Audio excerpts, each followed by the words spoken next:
Assalamualaikum warahmatullahi wabarakatuh. Apa kabar Ananda? Bertemu lagi dengan Ustadz Arif, wali kelas kalian 1 tahun ke depan. Apa kabar Ananda? Mudah-mudahan Ananda sehat-sehat selalu di rumah bersama dengan keluarga tercinta tentunya. Oke Ananda, kemarin kita sudah belajar tentang tayamum. Nah, sekarang kita akan belajar tentang syarat dan rukun tayamum. Tapi sebelum itu, mari kita awali dengan baca basmalah. Bismillahirrahmanirrahim. Oke Ananda, seperti yang telah kita ketahui bersama bahwa tayamum itu merupakan pengganti dari wudhu. Apa tadi? Tayamum adalah pengganti dari wudhu. Nah, tayamum itu adalah mengusapkan tanah atau debu ke muka dan kedua tangan sampai siku dengan beberapa syarat untuk memenuhi kesucian sebagai syarat yang dibolehkannya beribadah. Nah, Ananda, oleh karena itu kita harus mengetahui syarat-syarat dari tayamum. Nah, beberapa hal yang harus ada ketika akan melakukan tayamum. Nah, tanpa salah satu dari beberapa hal tersebut, maka tayamum yang kamu lakukan tidak sah. Nah, jadi untuk tayamum kita supaya sah, berarti kita harus memenuhi syarat-syarat berikut ini ya. Yang pertama, sudah masuk waktu sholat. Nah, jadi Ananda, ketika belum waktunya sholat ya, belum waktunya sholat nih. Misalnya Ananda mau sholat zuhur, ya kan? Tetapi jam 10 Ananda sudah bertayamum karena nggak ada air, ya kan?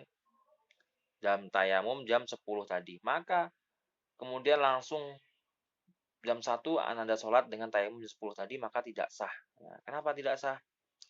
Karena belum dinyatakan terpaksa. Nah, tayamum itu disyariatkan untuk orang yang terpaksa. Nah, jadi sebelum masuk waktu sholat, belum dinyatakan terpaksa. Nah, karena kemungkinan bisa jadi juga ketika Ananda sudah lewat dari jam 10 nanti ketika udah mendekati waktu zuhur ternyata hidup lampunya terus ada air.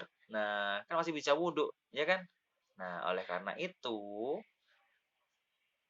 syarat dibolehkannya tayamum itu adalah ketika sudah memasuki waktu sholat. Nah, kalau kita bertayamumnya sebelum waktu sholat, ya kan?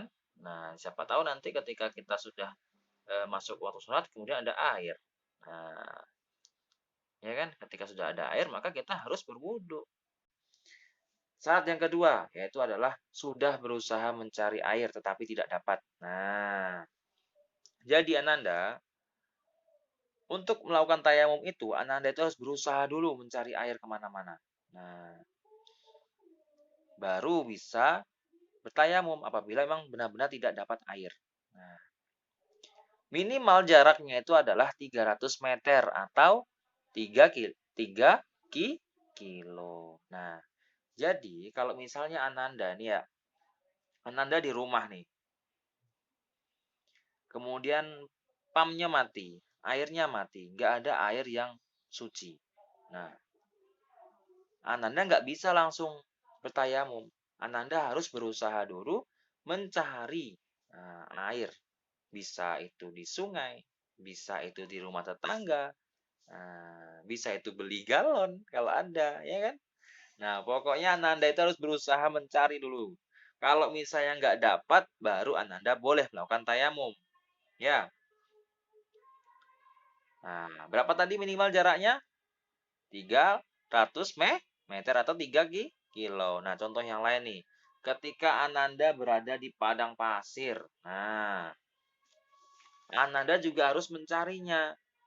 Minimal jaraknya itu 300 meter. Nah, padahal di padang pasir tuh. Nah, kan? Pokoknya walaupun di padang pasir, Ananda harus berusaha mencari dulu. Minimal 300 meter. Nah, lebih dari 300 jarak 300 meter ini ya, lebih dari jarak 300 meter, Ananda tidak wajib mencari lagi. Nah, berarti sudah boleh untuk melakukan tayamum. Nah, kecuali Ananda ada dugaan kuat bahwa ada air di lebih dari 300 meter tadi. Oke Ananda, jadi ingat ya, Ananda harus berusaha mencari air dulu. Baru ketika tidak ketemu air itu, baru Ananda boleh melakukan yang namanya itu tayamum. Nah, kemudian Syarat yang ketiga, nah itu adalah apabila ada halangan karena sebab tertentu untuk menggunakan air. Nah, jadi kalau Ananda ini sedang sakit, nah apabila Ananda menggunakan air, kemudian malah membuat sakit Ananda menjadi lebih parah, maka Ananda boleh melakukan tayamum. Nah, jadi misalnya Ananda ini cuman sakitnya itu dikit ya, atau Ananda itu mengalami sakit-sakit, kemudian sakit Ananda itu ketika menggunakan air itu tidak membuat lukanya menjadi semakin parah, maka Ananda tidak boleh tayamum. Tetapi apabila Ananda ini sedang mengalami sakit, kemudian karena menggunakan air itu, maka sakit Ananda itu menjadi lebih parah, maka dibolehkan Ananda untuk melakukan tayamum. Nah, kemudian syarat yang keempat itu adalah Ananda menggunakan tanah atau debu yang suci. Nah, jadi Ananda itu boleh melakukan tayamum dengan menggunakan tanah atau debu yang suci. Jadi, kalau menggunakan selain dari tanah atau debu yang suci, maka tidak sah tayamum Ananda. Jadi, Ananda tidak boleh tayamum menggunakan semen. Ya, nggak boleh menggunakan semen. Nah, selanjutnya ada air, tetapi air tersebut terhalang oleh binatang buas atau orang jahat. Nah, maka Ananda juga boleh melakukan tayamum. Nah, jadi ketika Ananda, ya, Ananda di rumah itu tidak ada air, kemudian airnya itu ada yang itu di depan, tetapi di depan itu ada seekor anjing yang sangat galak sedang berada di situ, ya enggak? Sumber airnya itu, kemudian Ananda itu mau berwudu di situ, tetapi ada sesuatu hal yang menghalangi seperti anjing yang galak tadi ada atau orang jahat. Nah, maka Ananda diperbolehkan tayamum. Nah, oke, Ananda, selanjutnya kita akan bahas tentang rukun tayamum. Nah, jadi Ananda, rukun tayamum ini merupakan hal yang wajib dikerjakan. Karena apabila ditinggalkan, maka dapat menyebabkan tayamum kita menjadi tidak sah. Nah,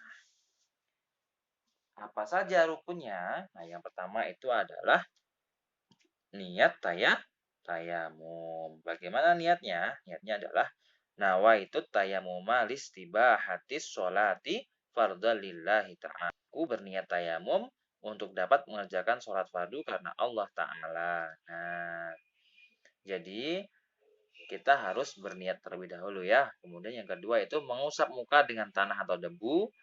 Kemudian yang ketiga, mengesap kedua tangan sampai ke siku dengan tanah atau debu. Yang keempat adalah melakukannya secara tertib. Oke, Ananda, sekianlah pembahasan kita tentang syarat dan rukun tayamum.